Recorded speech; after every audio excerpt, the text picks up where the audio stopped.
Estamos de regreso. Cerrábamos el segmento anterior con la pregunta: ¿qué cosas podemos hacer para mantener limpio nuestro corazón? Y la primera, Juan 15:3, ya vosotros estáis limpios por la palabra que os he hablado. Entonces lo primero es escudriñando y permaneciendo en la palabra de Dios. Y lo segundo, con poder desarrollar una sensibilidad espiritual, que básicamente tiene que ver con aquel resultado de buscar de forma continua la presencia del Señor. Entre más tiempo pasamos con Él, más sensibles somos a su voz, más sensibles somos a su dirección. Pero compartíamos con esta parte del ser justo, que muchas veces nosotros somos buenos a pedir que los otros hagan cosas por mí, pero nos cuesta muchísimo hacer las cosas por los demás. Pero cuando nosotros entendemos la justicia, lo que entendemos es que cuando llegamos a lugares donde hay muchas personas, y cada persona tiene una manera de pensar, pero nosotros estamos posicionados en el reino de los cielos, entonces en ese momento nosotros nos convertimos en pacificadores, en aquella gente que no viene a discutir, que no viene a traer confrontación, que no viene a luchar, sino todo lo contrario, viene a generar un ámbito de paz para traer a calma cualquier cosa que esté en las emociones, en el corazón, y así a través de esa justicia poder presentar el reino de los cielos. Lo que pasa es que la justicia tiene que ver con no aprovecharnos. Por eso es que la justicia se vuelve extraordinaria, porque nos lleva precisamente a lo que decía, pastor, a una vida de paz.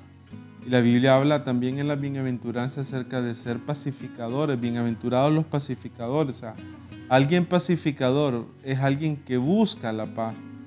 Y eso es algo muy importante, porque a veces uno escucha en un matrimonio, escucha en una familia personas decir esto: déjame en paz.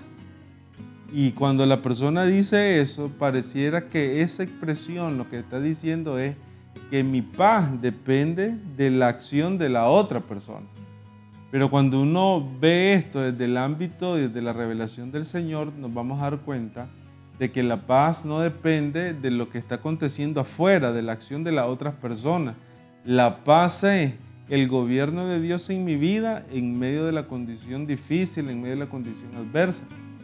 Entonces el ser pacificador se vuelve importante y es algo que nace de una vida de justicia, porque es lo que da testimonio de ser nosotros hijos de Dios. Pero al igual que la justicia, Jesús decía: busquen el reino y mi justicia, la paz igual es algo que nosotros debemos de buscar. Entonces Pablo dice en Romanos 12: en cuanto dependa de vosotros, buscáis la paz con todos los hombres. O sea, el ser un pacificador depende en esencia de una sola persona, uno mismo. O sea, el área de conflicto donde yo me puedo mover, en la familia, en el trabajo, en cualquier ámbito donde yo me mueva, yo la puedo solucionar. Eso es lo interesante de la Escritura. O sea, yo puedo llegar a un ámbito de conflicto y traer la paz, ser un agente de reconciliación. Pero tiene que ver con una búsqueda y un entendimiento de que no depende de la otra persona, sino depende de mi persona. La bienaventuranza dice: bienaventurados los pacificadores, porque ellos serán llamados hijos de Dios. Si yo soy llamado hijo de Dios, significa que tengo características propias de mi Padre. Y Dios es Dios de paz. Jesucristo es el príncipe de paz. Significa que Dios nos está llamando a ser personas que manifestemos, uno, las características de Cristo, y dos, la naturaleza de Dios. Porque cuando nosotros nos mantenemos como instrumentos de justicia, inevitablemente va a venir la paz. Porque cuando se establece la justicia en un ambiente, eso genera paz. Eso hace que las personas estén en estado pacífico, que estén de acuerdo con todo lo que está aconteciendo. Pero establecimos antes la justicia. Por eso es que nosotros vemos que alguien que vive en justicia necesita tener un corazón puro. Pero alguien que vive en justicia también necesita establecerse en la paz. En la paz primeramente con Dios, porque tenemos que ser reconciliados con Dios, pero también tenemos que ser agentes de paz para con otras personas. Entonces todo esto está vinculado, todo esto está muy, muy vinculado. Pero la base de todo eso es buscar la justicia. En una ocasión escuché una definición de paz que decía: paz es tener las cosas en orden. Porque Cuando uno escucha paz, piensa que es que las personas lo traten bien o no tener problemas con los que están alrededor. Pero tiene que ver con tener las cosas en orden. Entonces, cuando escuché eso, yo comencé a pensar en la casa. Cuando nuestra casa no está ordenada, se siente caos, se siente incómodo uno.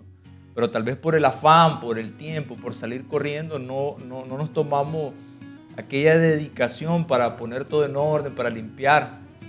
Y entonces comenzamos a postergarlo y eso lo que va generando es que hay más desorden, está más sucio, hasta que finalmente uno dice, ni modo, me voy a tener que tomar el día para poner en orden mi casa. Y uno invierte tiempo, esfuerzo, pero ¿cómo nos sentimos cuando terminamos? Cuando agarramos el último adorno y lo ponemos en su lugar. De pronto podemos hacerlo así como, ¡ay, por fin, terminamos! Y nos sentamos en la silla, nos sentamos en el sofá y decimos, está limpio. Y tenemos de alguna manera un sentir como, me siento en paz, porque finalmente logramos lo que estaba persiguiendo. Entonces, de alguna manera, cuando se está diciendo que nosotros necesitamos tener paz, es tener las cosas en orden, con Dios. O sea, no estar ocultando nada, primero no se lo podemos ocultar, pero solo nosotros pensamos que lo podemos hacer. Entonces, tratamos de tapar esas cosas, las postergamos, no queremos trabajarlas, pero cuando se las traemos al Señor y las exponemos, entonces lo ponemos en orden, porque orden no significa ser perfecto. Orden es, como usted compartía, pastor, si nosotros reconocemos algo que está mal, es podérselo presentar al Señor y arrepentirnos. Eso es traer orden inmediatamente. Cuando algo entra que no debe de estar ahí, pero también, como decía el pastor Ronald, es tener las cosas en orden en mis relaciones con las demás personas. Y parte del corazón, o sea, yo no voy a tener, si alguien me trató mal, entonces voy a tener resentimiento, voy a tener falta de perdón, voy a airarme, voy a entristecerme. Entonces, yo no puedo permitir que ninguna de esas cosas vengan a mi corazón, porque yo lo tengo que guardar, porque decíamos, tenemos que tener un corazón limpio. Pero eso me va a llevar a tener las cosas en orden en mis relaciones. Ahora, si nosotros aprendemos a vivir en justicia, procuramos tener un corazón puro delante de Dios y nos volvemos pacificadores, al final todo esto se va a traducir también en un corazón misericordioso. Mateo capítulo 5, versículo 7 dice, bienaventurados los misericordiosos, porque ellos alcanzarán misericordia. Entonces nosotros podemos ver aquí un proceso. Yo primeramente practico la justicia desde un corazón limpio. Esto me hace un pacificador que vive en misericordia. Y la palabra misericordia es una compasión activa. Es algo que me mueve a hacer bien a otra persona. Eso es algo que yo veo que una persona está en una necesidad y yo vuelvo en una compasión activa a buscar cómo solventar esa necesidad, cómo ayudar en medio de la necesidad de las personas. Pero ya lo hago correctamente, lo hago desde un ámbito de justicia, lo hago con un corazón puro, lo hago queriendo ayudar a establecer una paz y entonces yo me muevo en misericordia.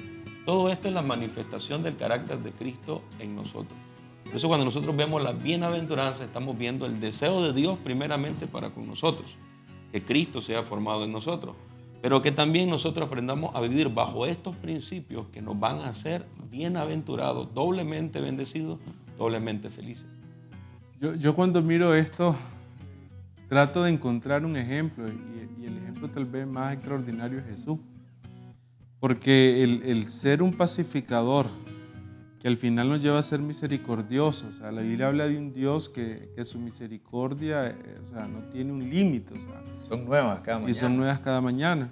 Sí es. Pero lo que siento que en el sentido práctico es esto. Cuando el Señor hizo la paz con nosotros, porque eso es lo que habla la Biblia, o sea, nosotros estábamos en una posición de enemistad con Dios. Esa posición era una posición de separación. Pero cuando Dios hizo la paz con nosotros, reconciliando todas las cosas en Cristo, Él literalmente se acercó. Pero ese proceso de acercamiento tuvo un elemento esencial y fue la muerte. O sea, al final yo me hacía esta pregunta cuando pastor, usted decía traer orden. ¿Por qué muchas veces nos cuesta traer orden? Porque muchas veces no estamos dispuestos a morir.